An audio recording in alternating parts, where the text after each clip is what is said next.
communication. Et mon sujet est la langue est une constellation des langues qui s'entrecroisent et donc dans la direction de l'inclusion. À mon avis, la langue n'est pas seulement un instrument de communication, mais aussi une vision de la vie qui nous permet, petit à petit, de construire notre identité, soit culturelle, soit émotionnelle.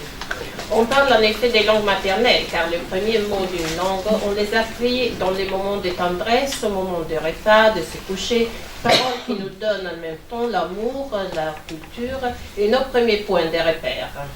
Donc là où les langues avec lesquelles on grandit sont très importants dans la formation d'une personne, laquelle peut ainsi acquérir une identité plurielle liée à plusieurs appartenances linguistiques, comme d'ailleurs une telle identité plurielle peut résulter de l'expérience de la vie dans plusieurs pays.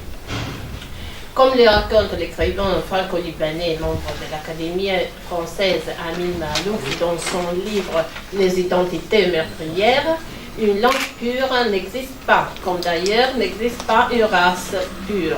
Et ce n'est pas question morale, c'est avant tout une question de réalité. C'est une abstraction, la pureté, parce que la langue, au contraire, est une matière vivante qui, si elle devait être codifiée, une fois pour toutes, risquerait de s'étouffer. Elle resterait alors comme une mémoire culturelle, mais risquerait de devenir une langue morte, comme les Grecs, les Latins ou l'arabe classique, et de n'être plus que la langue de la religion et éventuellement de la littérature, loin de la pratique de peuple. En tout cas, l'arabe classique, comme le latin ou le grec, ont joué un rôle très important au niveau politique pour la création des nations au cours du XVIIIe siècle en Europe ou pour l'affirmation de leur souveraineté au cours du XXe siècle dans beaucoup de pays arabes.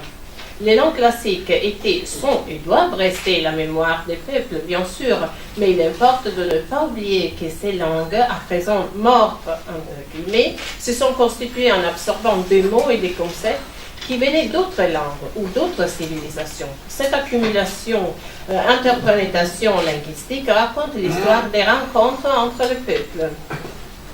Beaucoup des mots de l'arabe classique, je ne dis pas du tunisien, sont d'origine farsi, les personnes par exemple, ainsi que l'italien. Dans l'italien, on trouve nombre de mots, plus qu'on croit, qui viennent de l'arabe et non que du latin. Et on parle de l'italien d'antan, pas d'une contamination récente.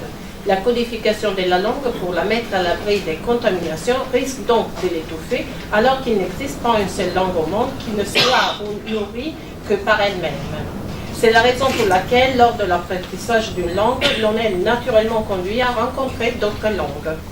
Qu'est-ce qui s'est passé en Europe au cours du XIXe siècle?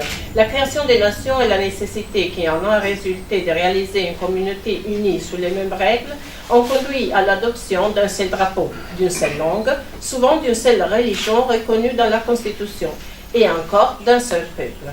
Toutefois, très souvent, l'État a imposé la pensée unique et en conséquence contribué à beaucoup affaiblir la richesse de la différence culturelle, sinon des groupes sociaux au nom de la classe dirigeante plus forte et plus puissante. En Italie, par exemple, à l'époque de l'unification, en 1861, le nouvel État a été confronté avec la clé de l'analphabétisme. Adopter une langue nationale suivie d'une politique nationale a été la bonne solution dans ces cas. Les dialectes ont été de plus en plus méprisés, considérés comme un signe d'ignorance, malgré l'existence d'une littérature dialectale souvent très riche.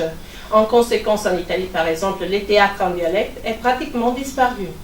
À cela s'est jointée la nécessité pour un pays de se présenter dans des concerts internationaux des nations avec une identité forte et bien reconnaissable, faisant de la langue officielle une autre forme de drapeau.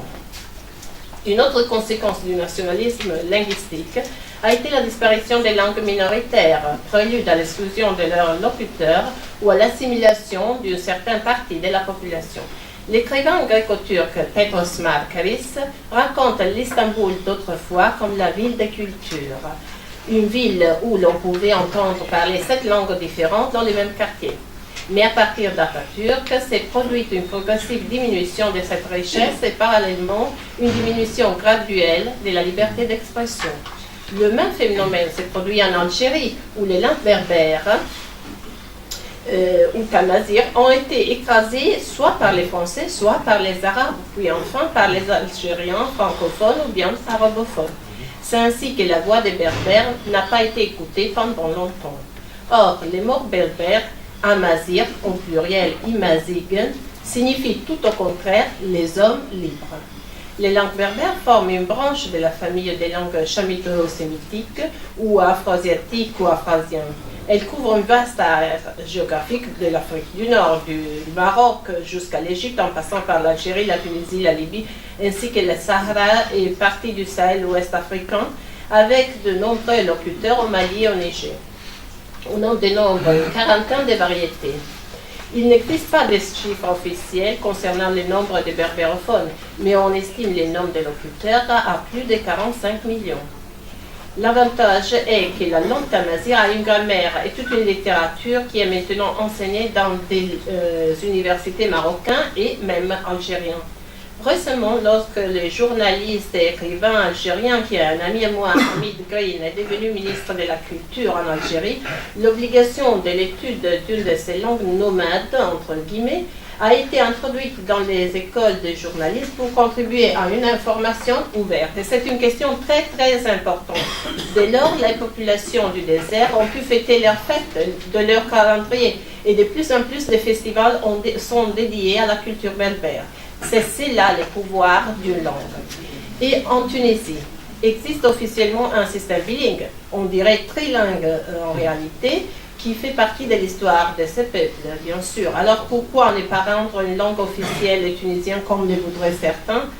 Cela ne veut pas dire, à mon avis, qu'ils doivent substituer l'arabe classique parce que cela représenterait une perte. Chaque langue a sa valeur, son rôle à jouer et toutes les trois peuvent parfaitement cohabiter. Concernant le débat actuel sur la langue tunisienne, il faut considérer, pour ce que j'ai pu remarquer, qu'il y a deux courants qui s'opposent parmi les intellectuels. L'un vise à codifier la derge et l'autre considère qu'une codification pénaliserait la richesse de l'esprit vital de la langue, car le tunisien est surtout une langue très vivante. Quant à la présence de la langue tamazight en Tunisie, il s'agit à mon avis d'une autre composante à prendre en compte, bien que sa diffusion soit très faible. Ces locuteurs ne représentent, selon ce que j'ai pu trouver et lire, qu'à peu près entre le 1 et les 5% de la population. Mais c'est quand même intéressant de vérifier cette chose. Il faut souligner d'ailleurs que les mouvements des berbères en Tunisie ont connu une poussée importante après le 14 janvier 2011 et la révolution tunisienne. Plusieurs associations berbérophones se sont constituées, des marches revendiquant la renaissance de la langue et des droits culturels ont eu lieu. En conséquence, il me semble que face au débat relatif à la formalisation du tunisien, il importe de ne pas oublier les autres langues du pays.